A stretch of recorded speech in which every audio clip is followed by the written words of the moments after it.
What's up guys, andito na naman ang Hishinobu nyo naglalaro ng Minecraft.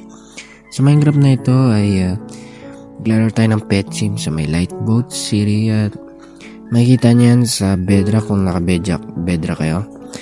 Click nyo lang yung play servers, yung mga servers nyo dyan sa pagkakapasok nyo lang, yan, makikita nyo lang din yan. Tapos yan, click nyo yung Lightboat City at join. Hanapin nyo yung pet sim at yun na. Sa larong to ay kapares lang to ng Roblox, yung pet sim ng Roblox, parang kapares lang. Parang lang, pero ayun nga. Dito kasi pwede kang gumawa ng sarili mong bahay, depende sa iyo kung ano gusto mong design. Tapos dito kasi may navigator kung saan ka pwedeng bumili, kung saan pwedeng bumili ng kung ano.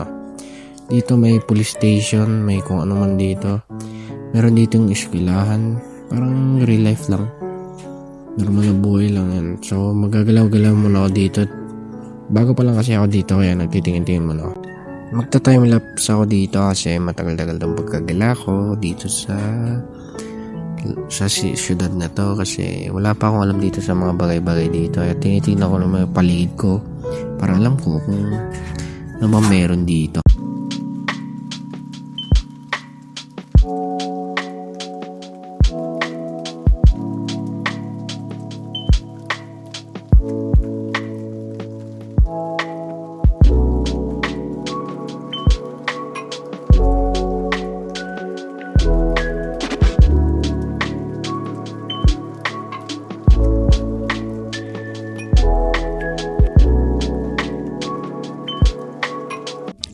So ngayon nakapaglibat-labit ka ako, nakahanap na ako ng mga ibang players na may mga gawa ng bahay tsaka may mga hayop na may mga pet na sila.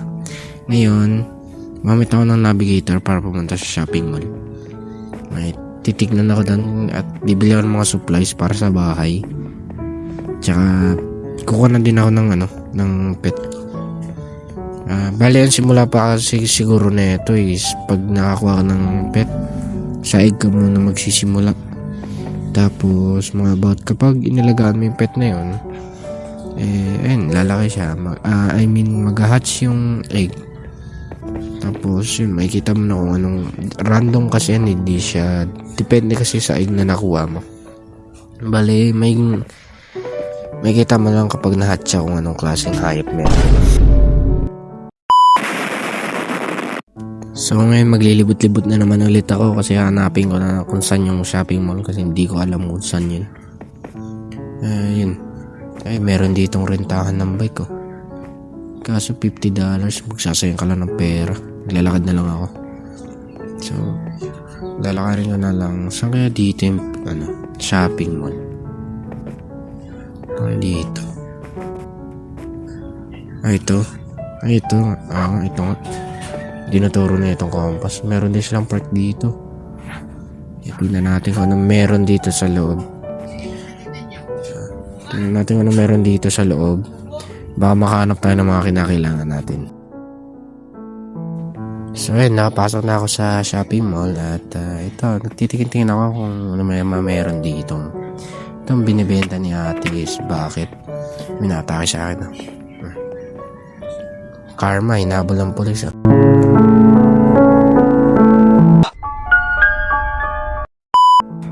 So back sa plano at bibili nga pala tayo mga supplies. Meron dito ilaw, itong lights. So bili tayo dito. Tingnan natin kung ano binibenta ni kuya.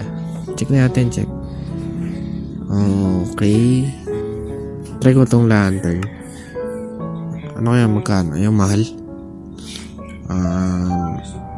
Yung torch lang bibiling ko 16. May 16 yan, di ba? Meron. Buti pa tong torch, $25 siya. Okay. Ayun, $400 na lang yung 16. So ito lang bibiling ko kaysa dun sa kanina. Meron na tayong 16 torch hat. Meron pa tayong natitirang $900. So titingin-tingin ako nung pwede kong bilhin dito. Huwag nyo na pansinin yung lag, medyo naglalag ako dito. Pero maayos din yan. Naglalag ako dyan kasi sobrang hina talaga ng internet niyan eh. Tingnan natin. Okay, mga meron dito. Okay, back. Dito may nagbibenta ng kahoy. Bili tayo dito, bili.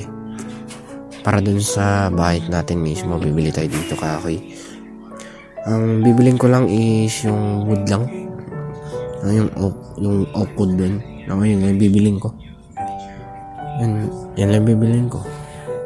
Daw yung kahoy dito binibenta, kompleto si kuya. Kailangan lang siyang planks. So, ito lang bibiling ko. Oak log, alag pala tawag. $10 lang. Isang stock bili natin. 64, baka magkulang tayo eh. Baka magkulang tayo kaya kukunin ko na lang. 64 pa. Para may extra tayo, baka extra. Okay, ngayon, tingin-tingin ulit tayo ng meron dito mga binibenta nila.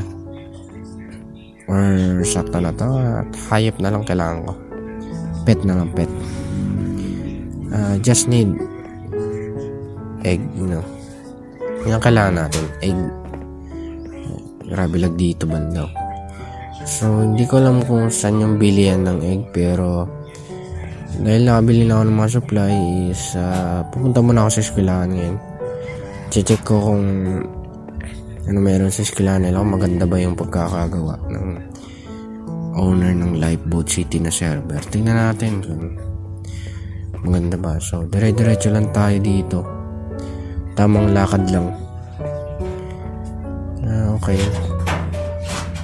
Ay, dito ata yung bilihan ng pet to. Sa may harap. Harap ng park. Ayun yung pet grooming store ba to? Ito ata eh. Ito ata. Ay, hindi. Parang bintahan siya ng mga pet. Or siguro siguro dito nililinisan yung mga pet nyo. Tignan ko lang muna kung tama ba. Wait lang. Dito nga paliguan ng mga hayop. Pet grooming. Paliguan ba to? Paliguan nga. Paliguan. May tubig eh. Pet grooming. So, dahil wala pa akong pet, huwag muna yan. Mamaya na yan kapag meron na akong pet. Ayan, maghanap muna ako. Pupunta muna ako dun sa my school. Check natin yung GPS natin or navigator. At saka hanapin natin yung school dito. Meron itong school eh. School. Ayun. Kita ko na. Ito. Punta natin. Yung iba meron dito sa ibaba. Hindi pala airport. So, dito natin. Follow lang natin yung sinasabi ng compass. Okay, dito tayo. Dito tayo sa may sidewalk dito. Dito tayo dan. Baka makakita natin. Meron din isa ditong park oh. Park ba to? Park ata to eh. Ay hindi. Baka ito yung entrance ng school. Ayos yung entrance ah. Maganda. Hindi parehas sa ibang mga dito. Sa ibang servers na napasukan ko. So dito nagmumuni muna ako dito. Mga check ng mga bagay-bagay. Curious sa lahat ng bagay dito eh. So wala lang pinaggagawa ko. So pasok na tayo. Tingnan natin kung anong meron. Ito, lupit na entrance sila dito ah. Meron agad dito. Teacher at saka nasa kabila. Okay, so student tayo. Tapos ano pa yung gagawin ko? Maglilibot-libot ako dito sa lugar So, tingnan natin to si Valentina ba to? Sige, mamaya na yan. Screenshot muna tayo. Gagawa ko ng nawawala siya kapag naalis ka. So, hindi ka magiging estudyante kapag wala ka sa loob. Okay, so gagawin ako dito banda. So, ikakat ko na lang. So, kakatas ko lang sa ginawa ko. Yung nag-screenshot kanina para lang sa thumbnail ko. Yun yung bali magiging edit ko na lang mamaya. Makikita nyo naman yun sa pag nag-upload na makikita nyo yung video ko. Yun yung thumbnail. So, dito tayo. Okay, balik tayo dito kay teacher. Student ulit. Yung pa rin, student pa rin. Student pa rin tayo, ayan. So, punta na natin si Valentina. Check natin kung anong sasabihin nun. Check natin kung anong classroom niya. So, anong classroom to? Art class. Okay. So, art class.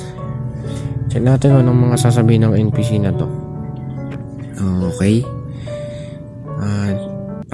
Okay, nag-i-introduce lang siya. Tapos, ano pa yung mga sasabihin niya pag pinindot ko ulit?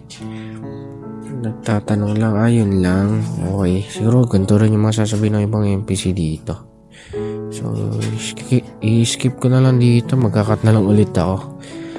Baka di kayanin ng baka maglag yung CapCut ko. So, kakat ko dito. Siguro naman lahat ng NPC dito ganito yung sasabihin. So, tapos na maglibot-libot sa eskwelahan to. Natignan ko na lahat ng mga bagay-bagay dun. At ngayon, pupunta tayo ng pulis. Okay. Tapos, punta ko dun sa may bilian ng pet. Sa may pet store. Kaya lang pupunta ng pulis kasi dun malapit eh. At saka may check din ako sa police station. So, magpa-pass forward ako dito. Kasi matagal-tagal to ang paglalakad ko eh. Binabagalan ko ng paglalakad ko dito. Kasi may tinitignan ako sa paligid ko. So, pass forward ko na lang.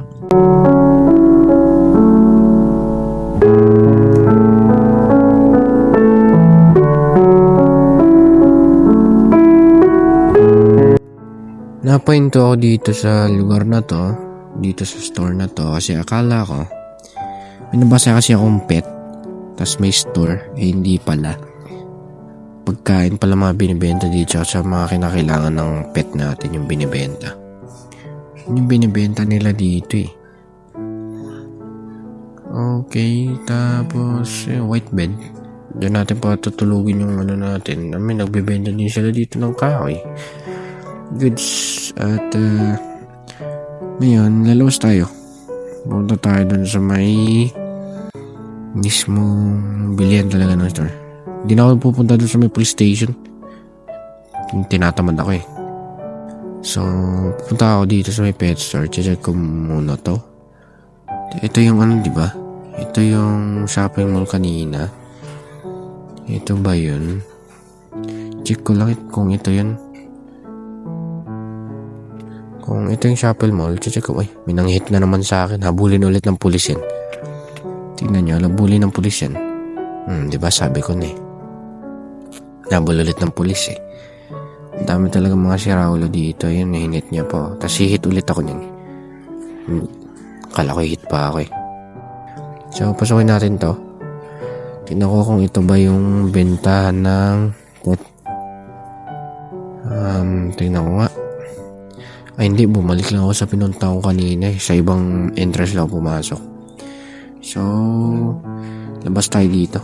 Dire-diretsuhin natin to. Baka may daanan dito. Baka dito, mali natin. Baka ito na yung pasukan ng or, dito na yung yung bilihan ng pet sa may harap.